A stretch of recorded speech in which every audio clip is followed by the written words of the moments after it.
Hello, everybody, and welcome to Honey Badger Radio. My name is Brian. I'm here with Allison, and this is Maintaining Frame number 52, Motherhood on Ice, Why Men Are to Blame for Women Freezing Their Eggs. Because men are responsible for every difficult choice that women have to make. I don't know if you guys have noticed, but the dice always land on men to blame. Yeah. That's it. Like the loaded. They never land anywhere else, ever. It's astounding, isn't it?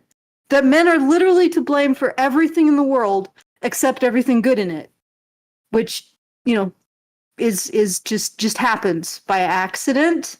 Something, like the invisible gnome spirits make sure the electricity turns on and the plumbing works and all of that stuff. Yep.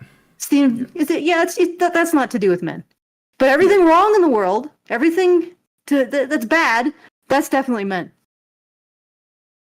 And if you don't agree with that premise, or if you don't agree with that conclusion, with our preordained conclusion, you just don't understand the nuance of all of this.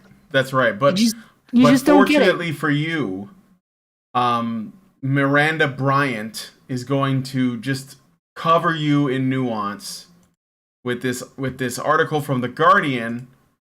Motherhood on Ice, lack of suitable men drives women to freeze their eggs. Because men aren't living up, that's why. That's what it is. So yep. Of course that's the situation. And okay, well, before we get into it, because we're going to get into it. Yeah, we are. Please, if you like this content, you want more of it, you want to see us continue to discuss these kinds of things, go to feedthebadger.com/justtip and put a message or a tip in there. You can do that during the show, after the show. I really, really appreciate it because it lets us know that someone cares. Mm-hmm. It's sort of lonely up here so in the sad. at the end of the universe, at the end of this civilization. So yeah, consider sending us a message and sending us a tip at feedthebadger.com/justtip. Make our little lonely adventure tending the light, a little less lonely and despairing. Okay, once again, that's feedthebadger.com/justtip. This article. Yeah, let's get into this. Here we go. To the Bat Cave. We sighed at the same time. All right. To the Badger Cave.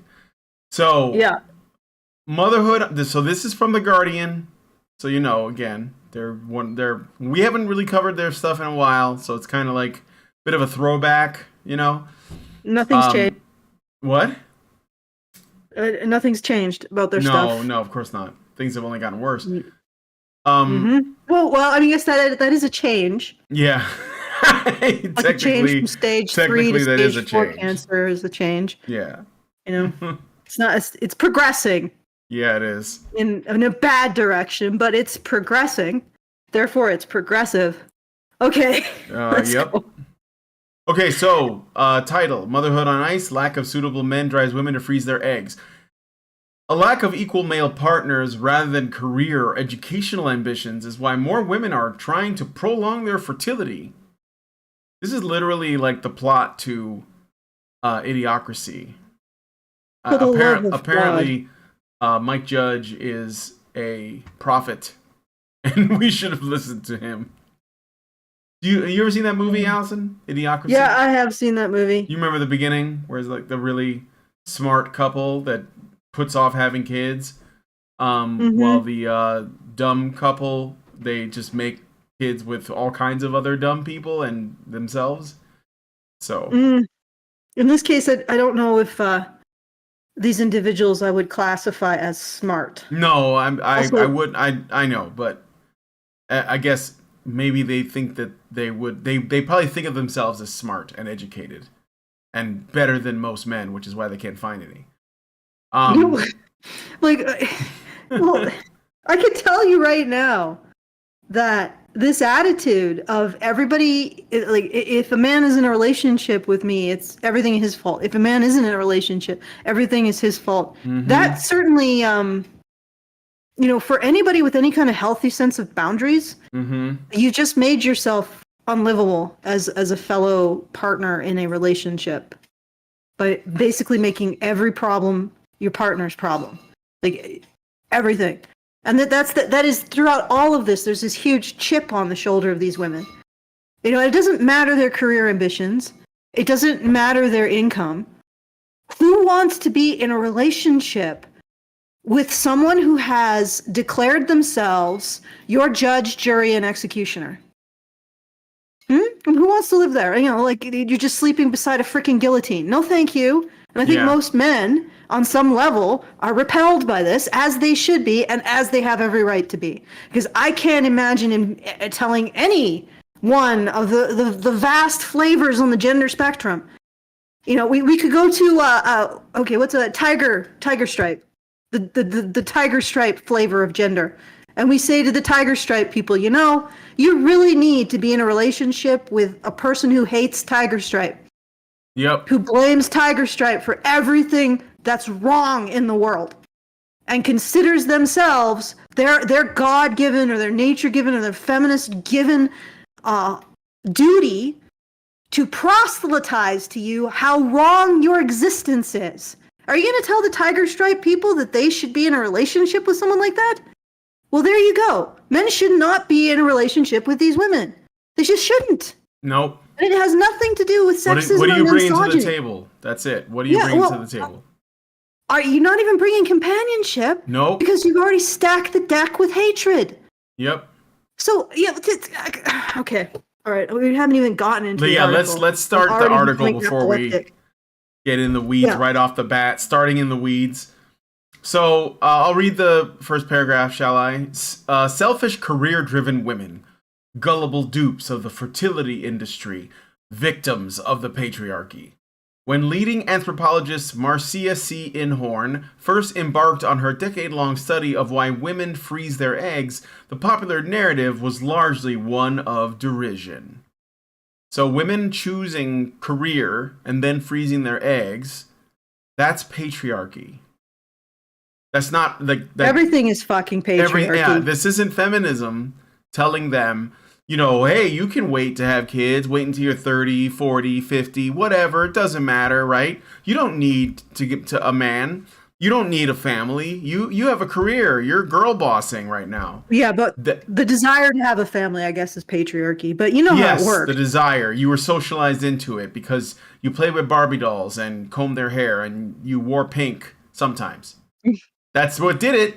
You put on a dress. Oh man, they got you. You're basically estrogen. You're basically chattel estrogen. Now. The homing estrogen nanobots just were like, I got you. You're a Stepford wife now. Okay. A few things. Let's unpack this. One, nobody gave a fuck except maybe Stefan Molyneux. With the the eggs thing. Meme. Well, yeah. I mean, he's not. He didn't invent that. I mean, I think it's around, but I think the idea is that. I think the main point is to say women can't really have it all, just like men can't really have it all. You can't, basically be a career-driven, like single, Sex in the City type of person. And eventually you'll come around when you get tired and all that, and maybe you'll start a family. The point is that there's a biological reality to that being a limited option, and we're lying to women. And they're allowing this. Like, they're just like, yeah, I think I'll wait until I'm 50. And then they do, and they hit menopause, and suddenly it's men's fault. And they're going to have, tremendous regret. So it's like, you can do whatever you want, but just take into consideration... what the trade-off is, because it's always, everything is trade-offs. Yeah, like men have the trade-off that if they want to exist within a culture or a nation or society, they have to be willing to die for it. Yep. They just, that's a trade-off for them. Women don't have that trade-off, but your trade-off is you've got limited fertility, and regardless of how much science is attempting to make it work for you, there will be limitations to what science can do. Mm-hmm. That's your trade-off. And people point it out. Some people point it out in a pointed way because that's amusing. Some people, they're not very polite about it. But most people are just like, this is just reality. You can complain about reality as much as you want, but it remains reality. And the other thing is that I was going to say about patriarchy, their invocation of patriarchy. Of course, everything good is feminism, and everything bad is patriarchy. And what we need to do when we question the logic of how things are decided, because the only logic is that the good things are feminism and the bad things are patriarchy. And so feminists will make a declaration at 8 or 10 a.m. in the day. They'll discover that declaration has some downsides by 2 p.m. And by 6 p.m., it's the patriarchy's fault that it happened. That's how it works. It just depends on how things turn out. So if the woman's happy with, whatever her choices are, then it's feminism doing what it's supposed to do. But if the woman is unhappy, then it's patriarchy. And it could literally be the same thing, like choosing to be a career person. That, like, literally, if a woman becomes a career woman and like, she never gets married, she never has kids, she never does any of that other stuff, and she's happy with her life, then that is feminism. But if you have the same situation with a woman and she also made her whole life her career and she never had kids and she never got married and then she's unhappy with the result, then that's patriarchy. It can literally be both of those things at the same time. So everything good that happens to women supposedly is feminism, even if there's absolutely no direct involvement. But men are responsible for everything bad. And they have to ameliorate everything bad. What's really funny is, does anybody ever make like the connection? Okay, if everything good is feminism and everything bad men have the responsibility to fix, then ultimately doesn't the good come from men fixing it? No, no, of course not. No. Again, it just comes down to what the individual woman feels about it. It doesn't matter what the outcomes are. If the woman doesn't like the outcome suddenly, even if she was on board before, it's patriarchy now. Like I can promise you that women who, let's say they choose the girl boss role for their life and they start a company and they make like 6 figures and they have it all, but they don't have a man. It'll be feminism right up until they go, where are all the good men? Why am I not finding somebody? Why am I so lonely? And then it's patriarchy. It's not her anymore. Well, then it's men to blame. It's men's fault. Yeah. Okay, but men are never to, like, one of the funny things, I had this argument with this feminist a while back, and he did not want to ascribe anything positive to men, masculinity or men in power. So he basically said, well, it was women's collective action that got them the vote. And then I sort of said, well, if women's collective action could get them the vote without the draft or selective service or the expectation that they die for the country they have a say in, which is a deal that no man in all of human history has gotten. So they got a better deal than any man ever, including the elite ones. If women could do that with their collective power, what else can women's collective power do? Never responded to that. Yeah. Okay. All right, let's get back to the... I got a super chat. I just got it. And let me see. Let's see. Okay. Albatross gives us $10. Thank you, Albatross. And he says, or they say, the only way egg freezing would work, could work 100% if we had the same special blood protein that some frogs and Antarctic fish in seasonal environments have that prevent icicles from piercing organic tissue.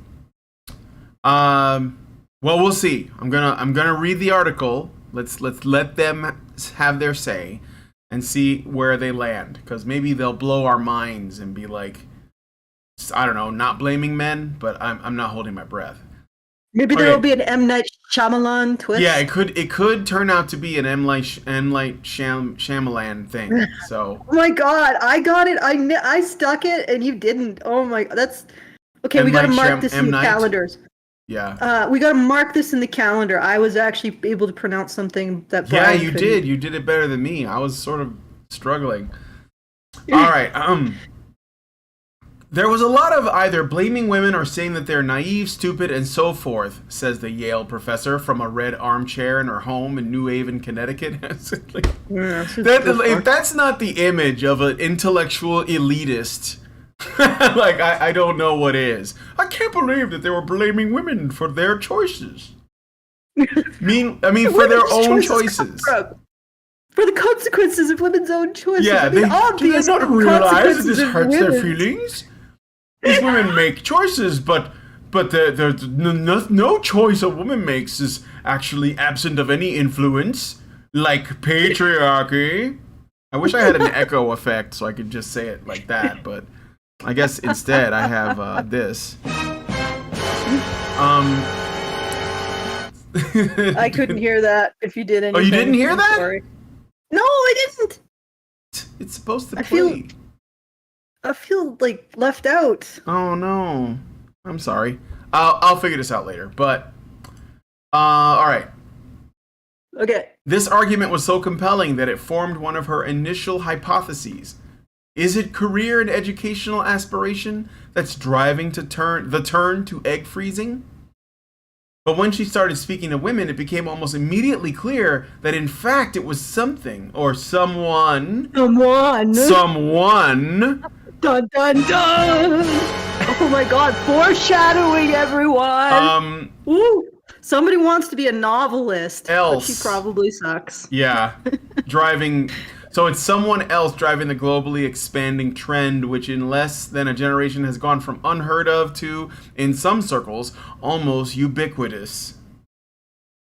More than 150 interviews later, her research, the largest anthropological study to date into why women freeze their eggs. So you mean the largest to date of women freezing their eggs, not in general, right? It's not an anthropological study. Yeah, of course it's the biggest one, well, whatever study so far, because this isn't happening, this only started happening recently. But also it's not really, I don't think that this isn't a study. This is, what is that crap that they use, that kind of narrative analysis? Oh, yeah, sure. Where they just interview people about their feelings on how beaver dams are misogyny. And then everybody's like, oh my god, yes, the beaver dams, they're oppressing women. And then they construct some goddamn woozle and then they cite it. And then we have a freaking new government freaking goddamn department on how beaver dams oppress women.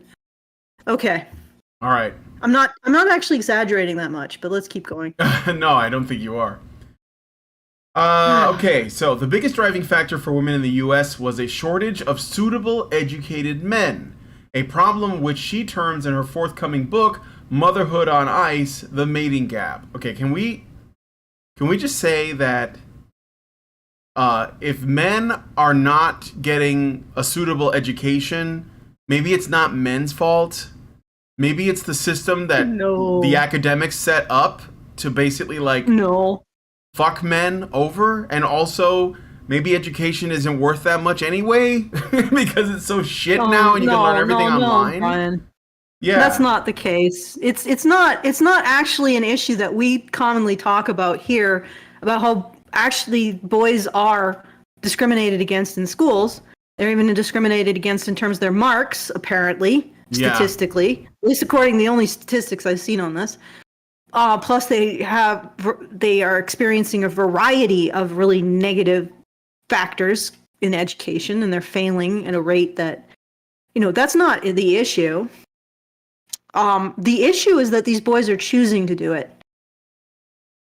Now, if only the little Johnny would stop choosing to be medicated for attention deficit disorder, stop choosing to be discriminated against by his teacher when she grades the scores, and just start achieving in a system in which he's actively discriminated against. If only he could just jump those hurdles. Yeah, why doesn't he cash in on that male privilege and just get it done? And also do it while being told that his participation in society harms women. If only he could just suck it all up, apply some of that stoicism. Oh, sorry. What do we call it now? Stoicism is toxic masculinity. Oh, yeah. Apply some of that respect for women, and just pull up his socks and just hurdle those hurdles so that Susie Old Eggs can produce a child. God damn. You know what's really freaking amazing is you read this article, it's so solipsistic. Yeah. It's like these are the choices these women are making. Okay? These are the consequences of those choices. You know what? I'm not going to say that a woman who decides to have a career is doing something bad. Okay? I think we're doing okay on the population thing. We probably should up it a bit so that we don't all crater and our civilization collapses. But civilizations have collapsed in the past, and species have gone extinct. It's not like the universe is going to implode if humans aren't in it. But there's another thing, taking the consequences of a career woman's choices and somehow making men to blame for it. Because she is, she's achieved this level of a salary, she's achieved this level of status in the managerial hierarchy, she's achieved this level of education, and she refuses to accept anybody under it. Mm-hmm. But that's men's fault because they haven't been able to achieve on par with her in a system that is specifically designed to prevent it. Yep. Or higher, let's be honest, or higher than her. In a system that's specifically designing itself to prevent men achieving more than women. And to say that when men achieve more than women, or even equal, considering the UN bias, like equality is still, equality in favor of women or inequality in favor of women is not counted towards equality. So even if it's even equality for men is still a form of inequality for women. But regardless, all of that's men's problem. Mm-hmm. It's not their problem for having wanting a particular life, which is improbable, and also wanting to have men somehow be able to overcome these women's politics and their choices to be preferentially okay, this is happening everywhere. Women are getting jobs. Men are overlooked for jobs. Men are overlooked for scholarships. They're overlooked for assistance when it comes to education. I mean, it's pervasive in the system that men are actively discriminated against, and society loves that because they want to give shit to women. They don't want to give it to men, and when they perceive that men are getting stuff that they don't deserve, then they take that stuff and give it to women, and that's the system we've constructed. So these men are supposed to jump all of those hurdles and land on equal to these women who are given constant legs up. And, and it's like black and white. It has a paper trail. It's audited. It's got signed off by an accountant that women are given these things. It's openly declared and celebrated. You don't think that these things have an effect on men's achievement? So it's one thing to want to be able to be a career woman. It's another thing to constantly advocate this idea that women are victims of a systemic persecution that favors men, thus need systemic overt favoritism towards women. And then expect men to hurdle all of these drawbacks, these detriments, these handicaps to arrive on equality with you. Which honestly, okay, they aren't even asking for equality. They think lowering themselves is asking for equality is lowering themselves. Mm-hmm. That's another thing you're going to see in this article. Oh yeah, for sure. I bet. Sorry, okay. I gave you a spoiler. So shall we continue? Yes, please. All right. Inhorn's research found that women freezing their eggs tended to be in their late 30s. Successful, high-earning professionals, no shit, that's what I figured. And I also, because it's probably really fucking expensive to freeze your eggs. In both the US and the UK, where it's not usually covered by the NHS, it is prohibitively expensive for most and primarily single. Quote, they were one after another women who had been successful in their career and at the same time had been looking for a partner, but they just couldn't find that reproductive partner. Coincidence? I think not! This, she says, reflects on the growing gap between men and women going into higher education. In 2019, there were 28% more women than men in higher education in the US, and soon it is projected there will be 2 university-educated women in America for every 1 university-educated man. This, says Inhorn, has left a stark imbalance when it comes to finding an equal partner. So women are just better than men now, apparently, according to her. Even though, I noticed that, I just got to say this about education, okay? It's not really about what you know anymore. It's about what degree you have. It's just accreditation. And then it's not about what you know, it's about who you know, and you using whatever tools you have. So these DIE initiatives, that's diversity, inclusion, equity. Well, yeah, that's how I say it, because I know it's supposed to be DEI, but we all know why they changed it. Those essentially lift women up and give them a better chance to find a job, and men are left behind. And so apparently men, what? Do they have to step up? Because if they do, it's patriarchy.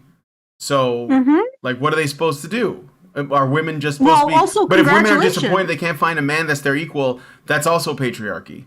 Unless women want to be in a harem with like the 1% guy, you know. Okay, but congratulations! Like, this is what feminism wanted. In Horn, it wanted women to achieve equality, and by hook or by crook, and this is the result. And this is, incidentally, the UN would consider 2 university women to every 1 man to still be equality, by the way. Yeah, of course. Because they don't look at anything that favors women as inequality. And okay, so congratulations, you've created the situation by discriminating against men at every stage in education, which is statistically the place, it's statistically the truth, that you have constructed this massive amount of female success, alleged success relative to men. Yep. This is not the patriarchy.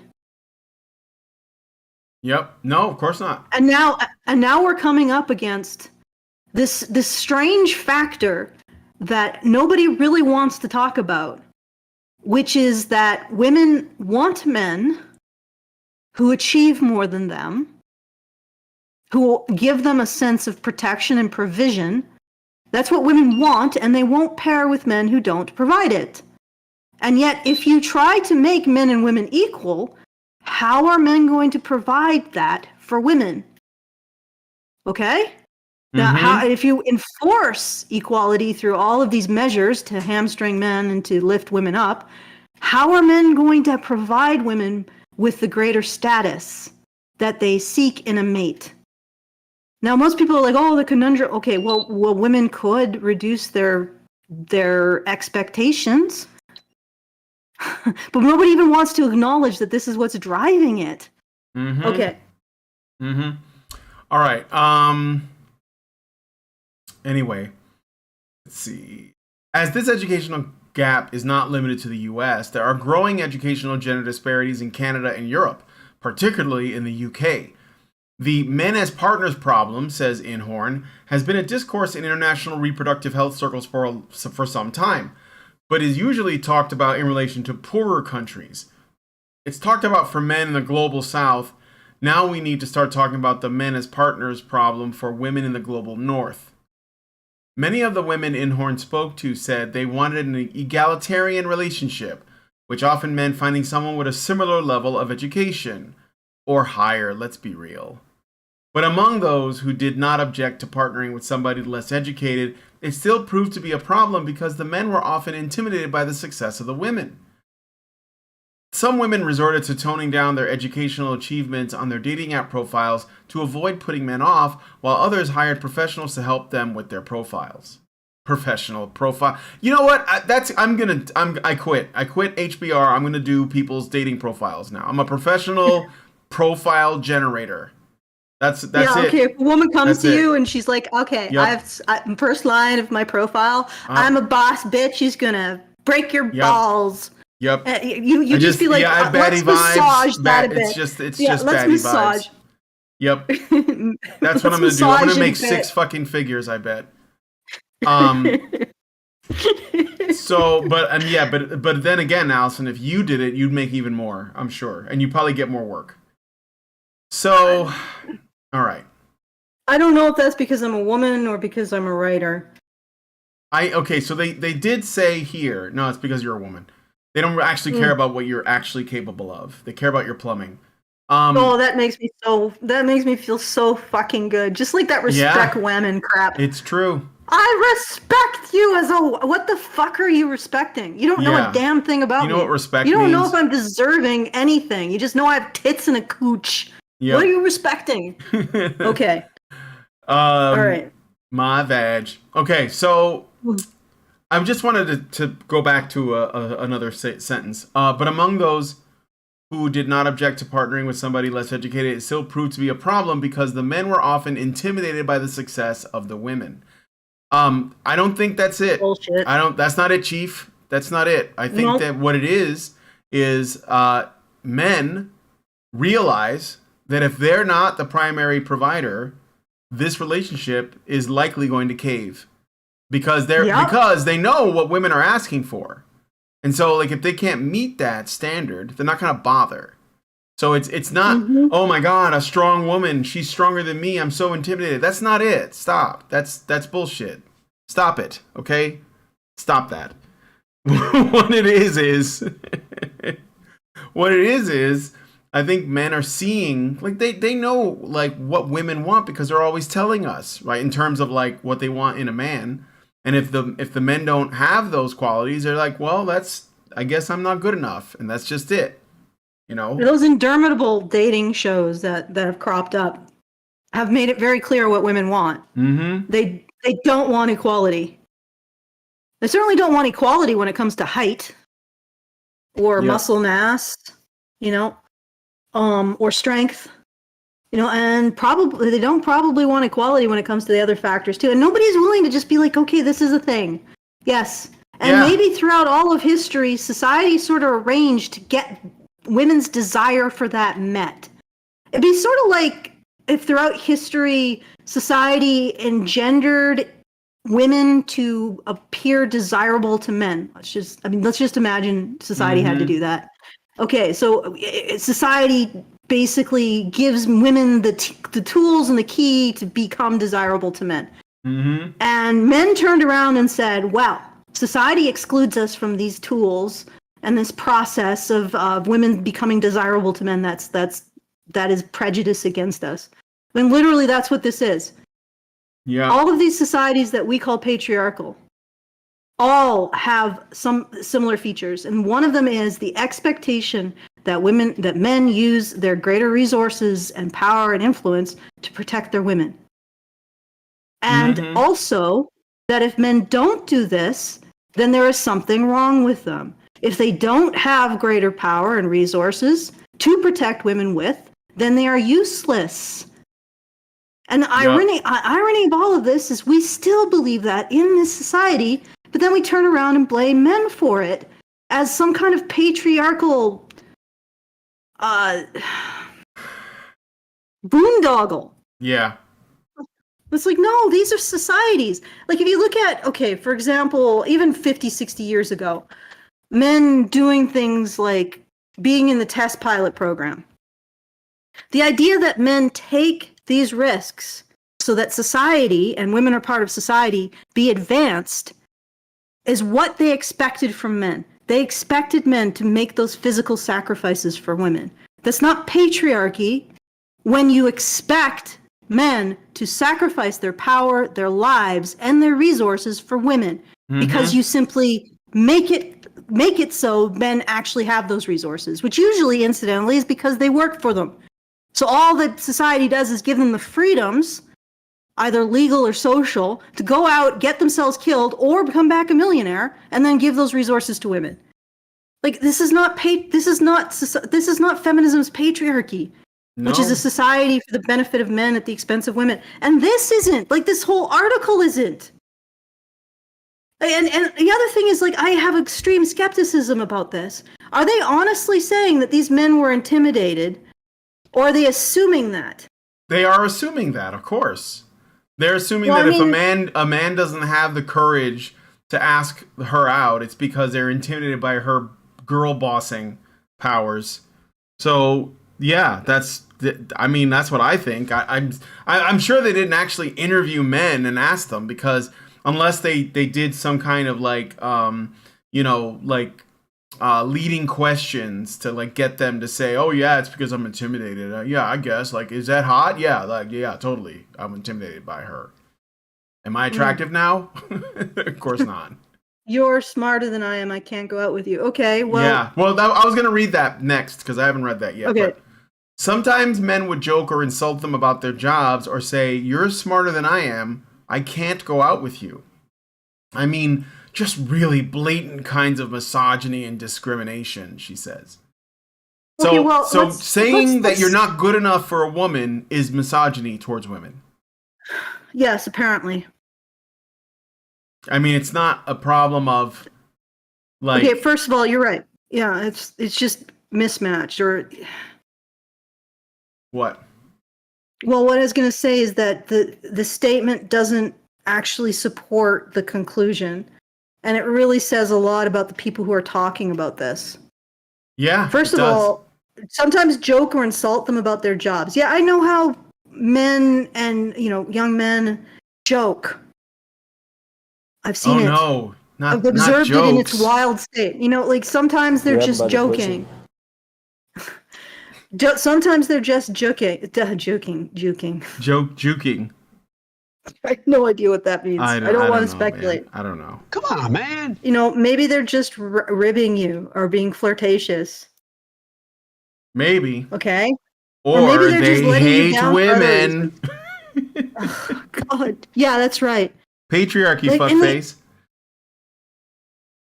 the fact that these women are always making it men's fault. Why would any man want that in his life? Why would any gender, any flavor of the gender buffet want that in their life? A person who thinks their gender is to blame and it's illegitimate, or that it's Mm-hmm. toxic. Okay, yeah, I'm talking about the tiger stripe gender. Why would they want somebody who hates tiger stripe as a partner, or blames tiger stripe, or says that tiger stripe is disgusting and toxic? Like, why would they invite that into their life? Why should men invite that into their life? Okay. Yeah, I know. I got some super chats. And I got a Rumble rant. So I'll read the Rumble rant first. NovaFan21 gives us $1 and says that article is literally the Simpsons meme. Am I out of touch? No, it's the children who are wrong. Yeah, that's true. Thank you. Come again. And then we got Jarrett Dotio. Hopefully I didn't butcher that. Who gives us $10. Thank you so much. And says these same women are making $30K with degrees. They're in no position to be demanding anything. They feel entitled to treating men like pedestrian retirement plans. But there are men that simp for them, though. And I think it could be contributing to their overinflated sense of self-worth. Well, there's guys who are saying, "Oh yeah, it is other men's problem," which incidentally, like, men don't owe. Like, they talk about incels being entitled. Like, men don't owe these women a relationship or attraction. Mm-hmm. Like, if you want to get a man, you have to get a man. Like, you have to actually do the things that men like. Another thing, too, just as an aside, even though I frankly think that artificial intelligence is a terrible idea at this stage, it's coming anyway, and I think a lot of comfy desk jobs are going to be lost. So if you're a man and you're doing the trades, well, robots can't replace you yet. So maybe that's where you should be, because I think that those comfy desk jobs that I was talking about are mostly, like, populated with women, and so women are going to lose their jobs, sadly. I'm sure they'll blame patriarchy for robots, but or artificial intelligence. Just a pro tip, guys. If a woman, and most of these women, that's the other thing, these educated women, they usually come with this kind of baggage. They talk about misogyny because you have a choice, that you have a preference in your mating partners, and they refer to that as misogyny. They deserve to be alone. Mm-hmm. In fact, they should not have children. Mm-hmm. There should be no helpless life that is beholden to this individual. In fact, they shouldn't have cats. Okay? This individual... No, I wouldn't want them to have pets. Not even goldfish. She can have friends of her own ilk, but nothing else in her life. Yep. Nothing that relies on her, nothing that's vulnerable to her, because she is an asshole. And has no idea, because she's surrounded by people who will take her assholishness and reframe it as being a boss bitch. No, you're just an asshole. And I know because I am one. Mm-hmm. But just not to this degree, I think. All right, let's keep going. All right, so Nova Fan gives us another $1 and says she refuses to marry down and gets mad at men for not living up to her unreasonable standards and gets jealous of mature women settling down. Well, I mean, like, good women will hopefully find good men. But women like this will, they will regret this before the end. Well, you know what? I don't even care if they don't. Obviously, they regret this now because this is saturated with a sense of insecurity and bitterness and blame and scapegoating. Mm-hmm. So nobody does this. Like, I have no problem with a career woman who's just okay. That's how the chips fell. I'm happy with my life. Yep. That's the trade-off. I'd be happy just to have a companion, whatever. Or a career woman who's like, I could just get a house husband. Somebody who literally arranged her life in the way that she wanted, took responsibility for it, and didn't complain about it. No problem with that. That's not this. No, it's not. This is being upset with your choices and then choosing to project your upset, your insecurity on people who had absolutely nothing to do with it. Because they refuse to be around a person who does that. Okay? Yep. Just because you want a kid doesn't mean you're going to be a parent.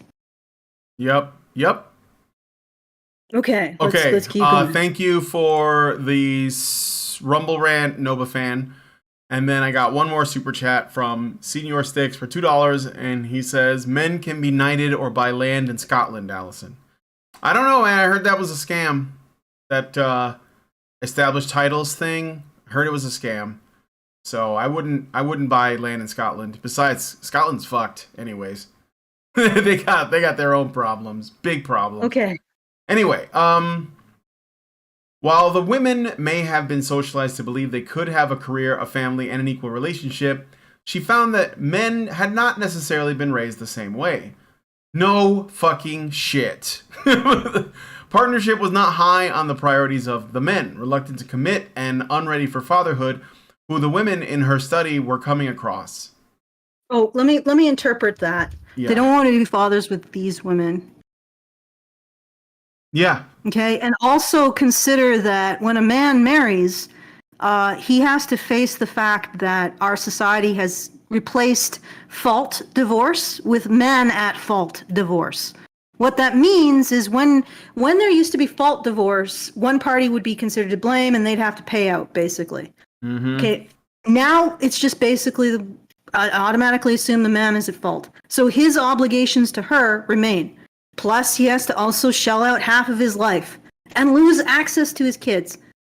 And for a partner, like right now, all of these women who are expressing this sentiment do not sign a legal agreement with these women. 100%. Certainly not one that basically is so slanted towards women. It's insane. But why the hell would you want to sign a legal agreement with any of these women? Why the hell would you want to sign a legal agreement or share your life with somebody who's going to blame you because of your sex? Yep. Like, and then these women are turning around. No, maybe not every woman in this study is like that. But it sounds like quite a few are, if they're blaming misogyny, rather their own personal choices in their life, or choosing to blame men for why men don't want to date them, rather than saying, well, maybe I don't measure up to the standards of the men who I'm interested in. like I said, this doesn't seem to be just women who are career women who are happy with their path. It is a bunch of women who are bitter and blaming the consequences of their own choices on other people, which is one of the behaviors that I hate the most. Okay, let's keep going. Yeah. All right. Okay. Then there were those who simply didn't want to. I learned the term the Peter Pans, the men who will never grow up. They may be educated men and who have money and so forth, but they want to play around and have a lot of fun and may not partner at all, or may not partner well into their 40s and 50s, she says. Well, again, I mean, so if men pursue women and they're not good enough, then they are misogynistic. If they recognize they're not good enough, they're misogynistic. And if they just avoid women and just do their own thing, that's also misogynistic. It's like all of the things. Oh my God. Do they know something we don't? They're led by a woman. What does a woman know? So, the Peter Pans. Yeah. Okay. Go ahead.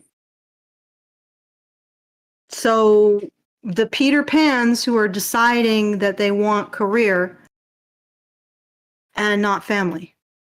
Is that an okay decision for a woman?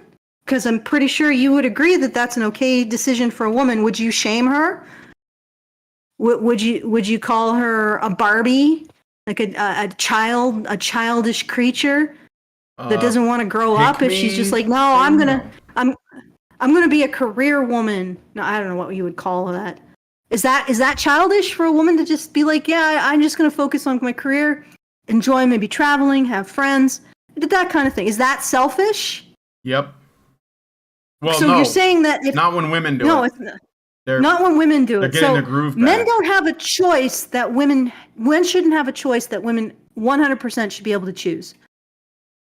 Really? Yep. Okay, just a second. Very wild. What's up? Oh, do you want to get your tea? Oh no, I've already got my tea. I'm good. Okay. All right, shall I continue? Yes. All right. On a personal level, the Peter Pans, right? I read that. They may be educated, but okay. On a personal level, Inhorn, who is a mother of 2, but would have opted for egg freezing after getting divorced in her 30s had it been available, said the lack of progress in men's attitudes since then is tragic. Literally. This is the lack of progress in men's attitudes is a lack of progress in completely conforming themselves to women. Every single one of them. So we can't even allow that men are individuals with their own wants because they can't be Peter Pans. They can't decide that they just want to focus on their career and having fun with their friends and traveling, even though women can do that.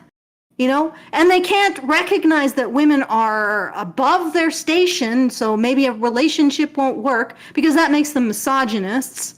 But it's like every single thing that men could possibly. How about men who are like, I want a top earning spouse, and I'm going to stay at home and take care of the kids. They aren't mentioned. Maybe that's acceptable. But here's the other thing. She got divorced in her 30s. So basically we're listening to a woman who most likely destroyed a man's life. Yeah, Just I was going to say we're taking advice from a failed wife. Yeah, but Genghis Khan who runs into like a sheep herder's village and murders everyone and rapes everyone and kills all the sheep and steals the children. And then comes out and she's like, those villagers really had a bad attitude. But like, why would they be blaming me? Because they saw what you did, Inhorn. Like, this generation of young men is very aware of what divorce does to men. Okay, and if you're really concerned about men should feel happy to give half of their stuff to a woman, how about losing contact with their children, which is probably the most devastating thing that happens to men. Yep. Okay? That is brutalizing them.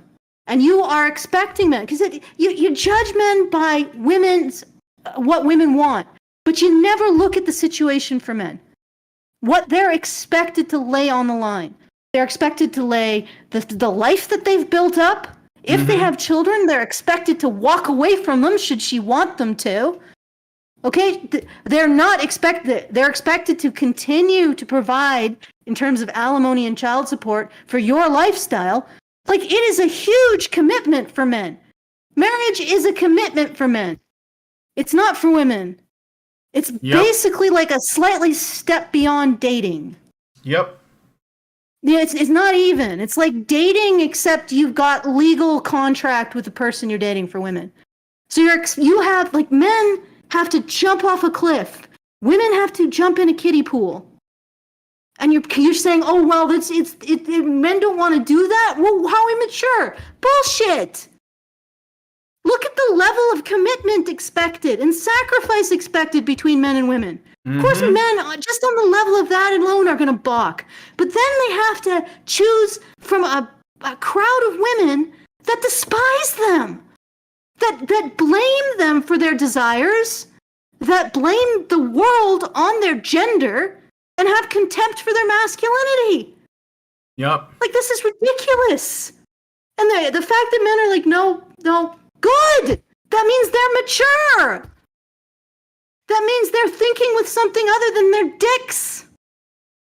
You have literally constructed a scenario in which the only men who will put their fucking head on your chopping block are morons. Yep. And the thing is that you are self-selecting yourself out of any man who even would consider it with your behavior. If you believe shit like this, if you believe that fulfilling even the most basic level of what your partner needs in a partner is some kind of horrible imposition on you, well, then you don't want a relationship, you want a robot. Yep.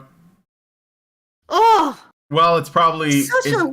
Maybe this is how it's supposed to be. Maybe this is nature finding a way to, like, reduce the human population by taking, I guess you could say, cutting back on the, I don't know, the needless parts. I don't know. I mean, it just, that's me trying to be optimistic, because I think that a lot of these women are gonna die alone. Okay. A lot of people I went to graduate school with didn't end up partnering, or they partnered in marriages that weren't really very happy, she says. And what surprised me 30 years on is seeing the same kinds of partnership problems in this generation of women and trying to figure out what's gone wrong. Well, okay. Have you tried talking to women that, like, I don't know, didn't go to graduate school? Well, I went to graduate school, but not in her, what was her school? Alma mater? Yeah, what was her Yale? major? No, anthropology sociology or something, okay. Anthropology. No, it's anthropology. That's actually not too ridiculous. However, I'm guessing that she's been saturated in feminism. Imhorn, you aren't controlling for all of your variables. All right? The women who get through these graduate programs are going to be exposed to a particular philosophy of life. Is it that much of a surprise they end up unpartnered when their philosophy generates an enormous chip on their shoulder towards men who presumably they'd be partnering with? Okay, is it that unlikely that maybe the problem is I don't even want to call it a philosophy, the conjecture that they believe in, that they're more likely to have been inoculated in as a process of being educated, beliefs about how society is structured and how men exist to exploit them. And maybe that might be causing some problems in their ability to form relationships with men and have happy relationships with them. Because I see that you are not controlling for that variable. Yep. Okay, let's keep going. All right. So yeah, Peter Pan's, right? Right. So the answer in Horn's research found falls into two categories. One is the mating gap, and the other is what she describes as reproductive waithood, the state women are forced into by a lack of suitable male partners. Of the 150 women she interviewed, 36 froze their eggs for medical reasons, and the rest were healthy women who did so out of choice. All of the women who froze their eggs electively were cisgender. 3 of the women were bisexual, and 111 were heterosexual. While she did not interview men for her study, and says that she does not wish to portray them all as callous, there were many how positive... kind of you. What? Well, how kind of her to allow that some men rise above their masculinity and their gender identity and actually become human beings. Yeah. You know, I mean, considering how much of a detriment they're under with their toxicity. Yep.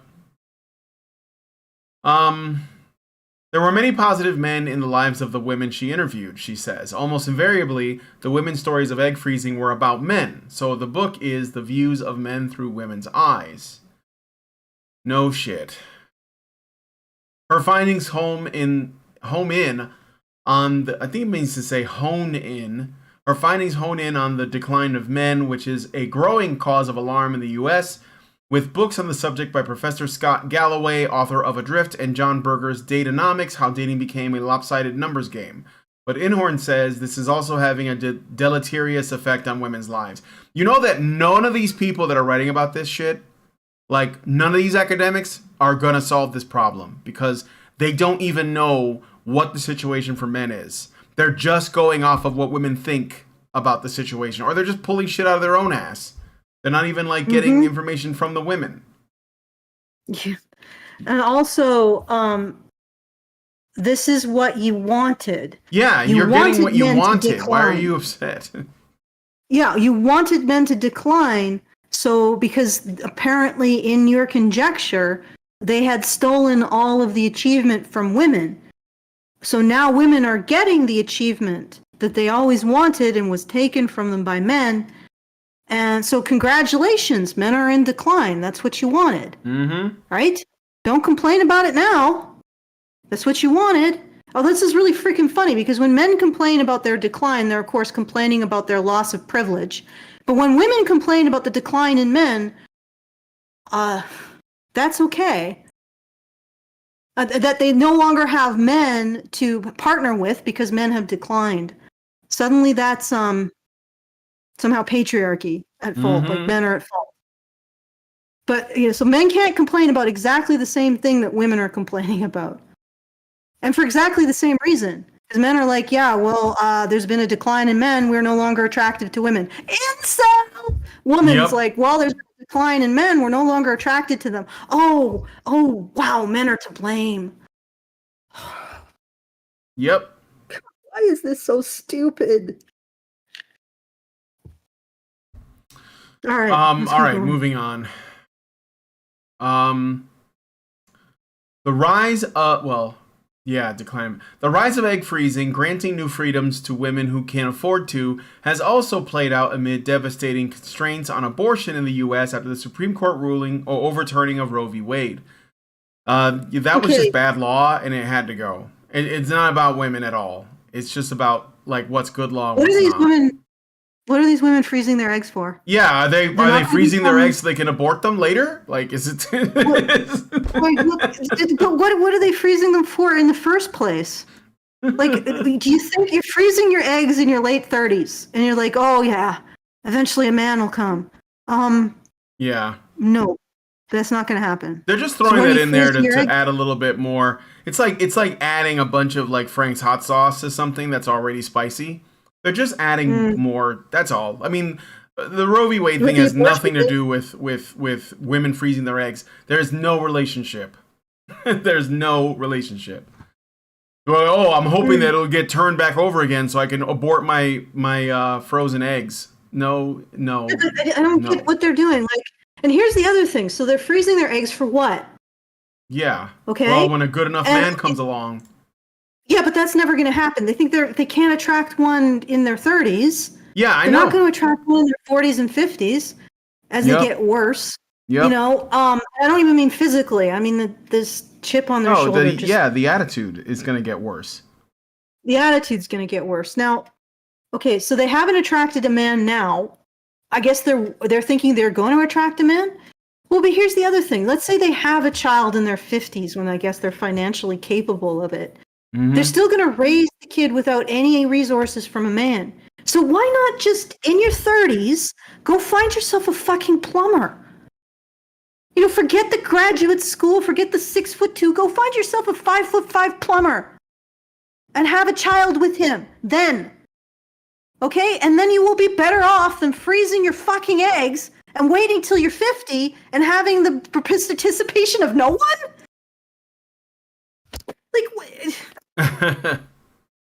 why can't you do something sensible?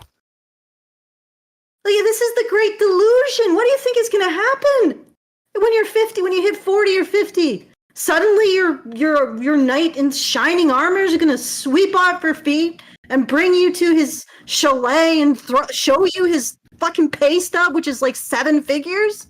That's not going to happen. It's 150% not going to happen for you. So there's no point even freezing your eggs in the first place. When you feel the inclination to freeze your eggs, go drop your expectations. Actually look for a companion, okay?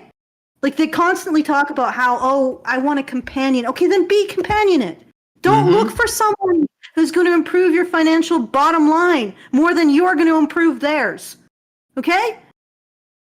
Look for somebody who's going to partner with you, who's going to have your back, who's going to care about you when you're feeling like shit. Okay? Look for that. And look for that not among your fellow lunatics in the graduate studies, postgraduate studies. Look for that among people who are sensible. And for the love of fucking God, kick feminism to the curb. There has never been a society in which men constructed it to exploit women or to benefit themselves at the expense of women. Men have always made the sacrifices necessary for a society to exist. In every single society that I've seen, there's none. It doesn't exist. And in fact, the very fact that this entire article is constructed entirely around women's expectations of men with no consideration of men's point of view in those expectations whatsoever is proof of that fact, of that instinct, that people want men to provide and protect for women, period. And that has been the case since the first baboon gave the first female baboon a dead rat. Okay? Yep. That has been the way we do. That is what we humans do. And the fact, like I said, it just boggles my mind. They're fish swimming in the water of the entitlement that men fix their problems. Okay. Oh, by the way, guys. Yeah, go ahead. Tell them what you got to tell them. Yeah. If you want to make a comment, please go to feedthebadger.com/justtip. Sorry, I just need to take a breather from my overwhelming sense of annoyance. Like, this is just frustration. I cannot believe how stupid this is. All right, so once again, that's feedthebadger.com/justtip. Somebody send something, like $5. Yeah. Just make sure it works. Well, we're getting super chats. We were getting Rumble rants. I just haven't gotten any super chows yet.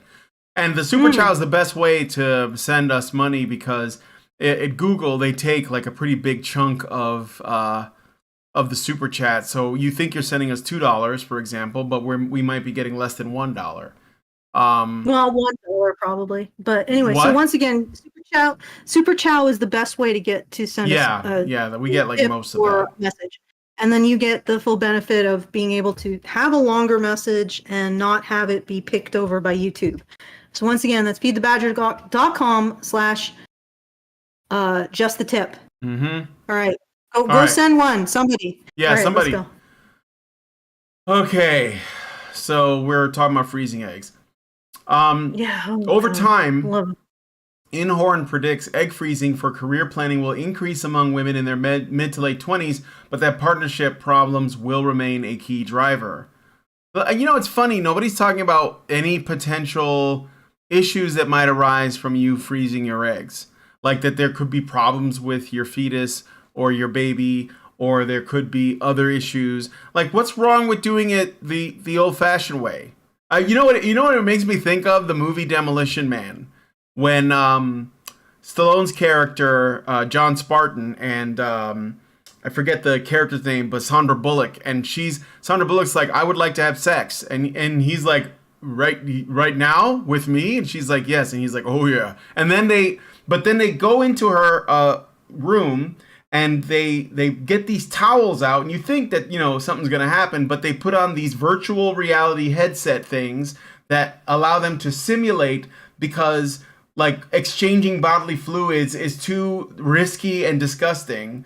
And this is like the world that's being made. This where it's like, and he even says, hey, why don't we do this the old fashioned way, And like this reminds me of that. It's like that, like, what the hell is wrong with you? Why are you treating the I guess the act of potentially creating new life as something so clinical?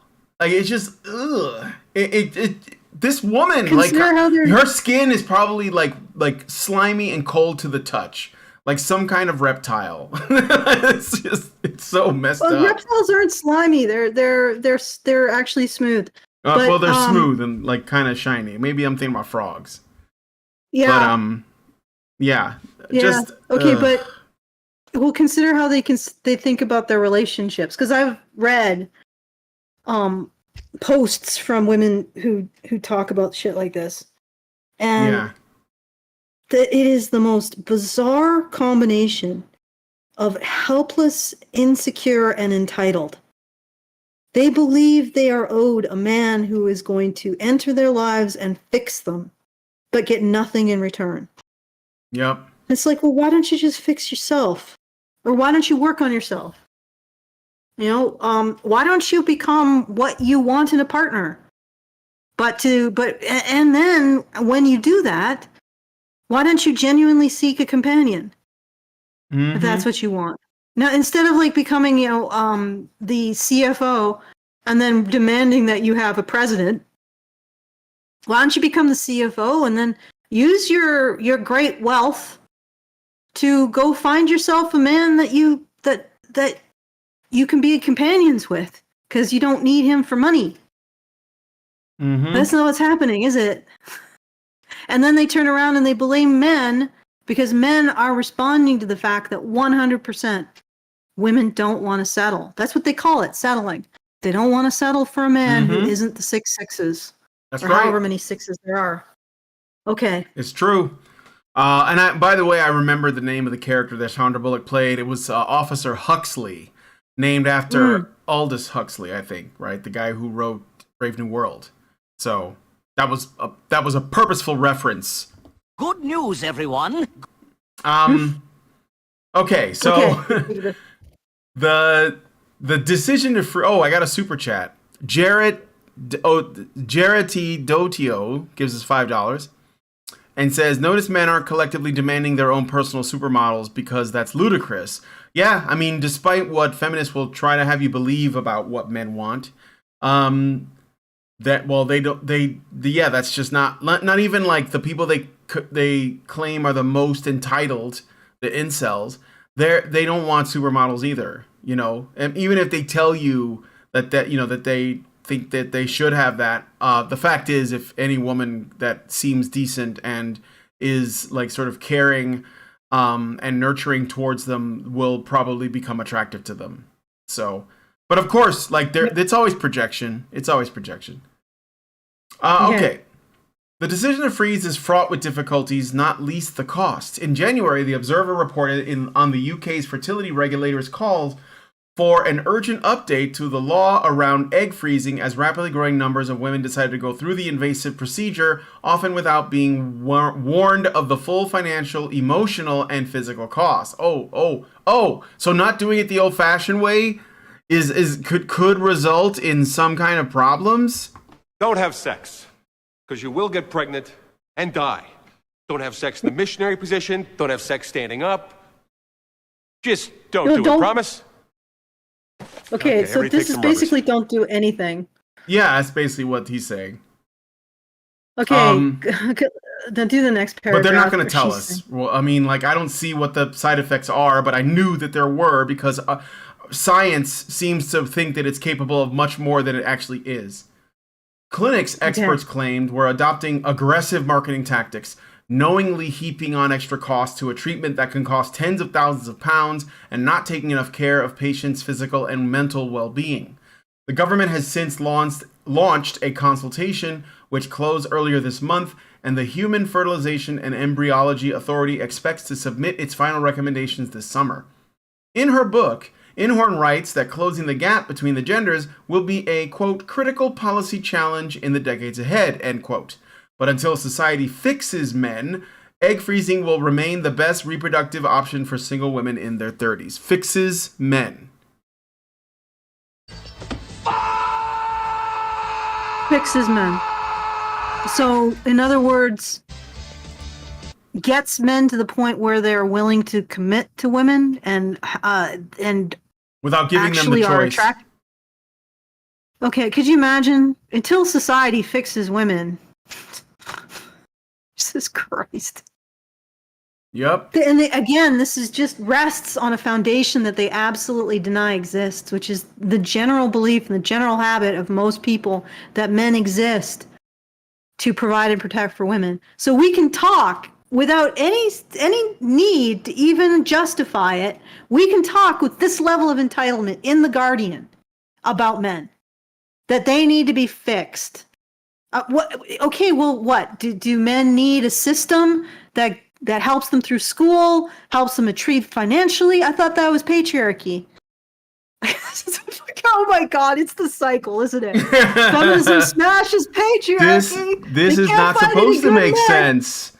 And they're like, now we need to have the patriarchy back. Yep. Oh, for the love of God. They're altering the deal. I am altering the deal. Pray I don't alter it any further. Yeah, but the thing is that they got rid of patriarchy, which was the system that supposedly enabled men to achieve more than women, right? Mm-hmm. And now they're saying, well, we got to get that back because the men they don't make us tingle.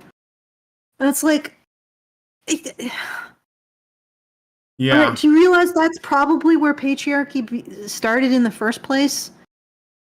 Is that men were like, yeah, we want to be attractive to women, so we're going to pursue helping each other achieve, because men are pretty good at cooperating. And then we're going to develop the social status in order to become attractive to women.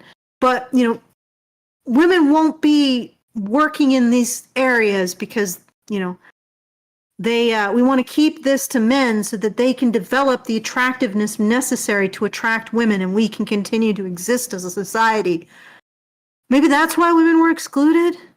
Not to any great degree. I mean, a determined woman could still usually get into those spaces, but like maybe it was because men go off and they build something to make themselves attractive to women, and they achieve in that thing, and because they achieve, they become attractive to the women.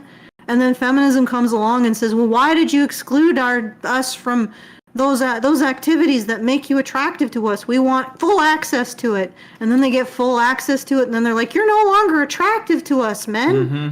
Why did you do this to us? Yep. Yeah, I swear to God, this is the actual cycle of civilizations. All right. It is. Okay, we're almost done. Yes. Home stretch. So the government has since launched a consultation which closed earlier this month, and the Human Fertilization and Embryology Authority expects to submit its final recommendations this summer. They're about to make it policy or mandatory for men for high quality men, not regular men, because regular men aren't good enough, to basically reproduce with women. Are they going to mandate this? Anyway. So let's see. But that's still not, is that going to even be Well, they're talking about recommendations. I don't know what people who essentially just freeze women's eggs are going to be able to do, but they are saying that they're going to submit. Oh, no, they're going to do some sort of oversight of this industry that apparently this crisis. What a surprise. What a surprise. It oppresses women. This industry harms women. The egg freezing industry harms women. Was that you know what? This is actually a little bit of a twist. I thought everything would end up landing on men, but apparently also it lands on the people who are freezing the eggs for these women, because who are probably also women men. are victims. Probably true. Yeah, I think so. We'll see. I mean, why would women have to do that job? Okay. In her book, Inhorn writes that closing the gap between the genders will be a critical policy challenge in the decades ahead, but until society fixes men, put in quotes, fixes men, egg freezing will remain the best reproductive option for single women in their 30s. Or, fucking loneliness. But that might just be your destiny. In the meantime, what? But keep going. But in the meantime, she says we should focus on celebrating women's successes. Women around the world are already doing amazing things in higher education, she adds. But unfortunately, the downside of that is some men are not doing well now, and women are suffering for that. Men are not doing well, women most affected. And there are no comments. Oh my god. Okay. All right. You know what? I can't even say anything to that. I think that says it all. Yep. Right there. Yep. All right. Unbelievable. So, if you're listening to this after the show, you can also send us a tip at that time and a message if there's anything about this show that you want to comment on. That's feedthebadger.com/justthetip. All right, I'll leave it up to you, Brian. All right. For the last word. Let me just check to make sure I didn't miss any super chats, super chows, or rumble rants. Nothing there. So, and nothing in the super chows. All right, well, you guys can always send them afterwards, and I'll read any super chows that come through tomorrow, right at the beginning of the news show. There was a super chow from last Thursday's HBR Talk, but since I wasn't in that show, I don't know the context. So I just tagged Hannah, and she will read the HBR Talk super chow that we got last week on this week's HBR Talk. So anyway, I was buying a little bit of time for people, but nothing's going through. So anyway, thank you guys so much for coming on today's show. If you guys like this video, please smash that like button, subscribe if you're not already subscribed, hit the bell for notifications, leave us a comment, let us know what you guys think about what we discussed on the show today. There is a link to the original source in the description. It is an archive link. I try to do those whenever I can, and that might just be the normal way I do things now, because most of these failing media sites are actually asking for subscriptions, and I'm not giving Guardian any of my money. So thank you guys so much. Please share this video because sharing is caring, and we will talk to you all in the next video. Men's rights activists are machines, dude. Okay? They are literal machines. They are talking point machines. They are impossible to fucking deal with, especially if you have like a couple dudes who have good memory on top of that too. Holy shit, you're fucked.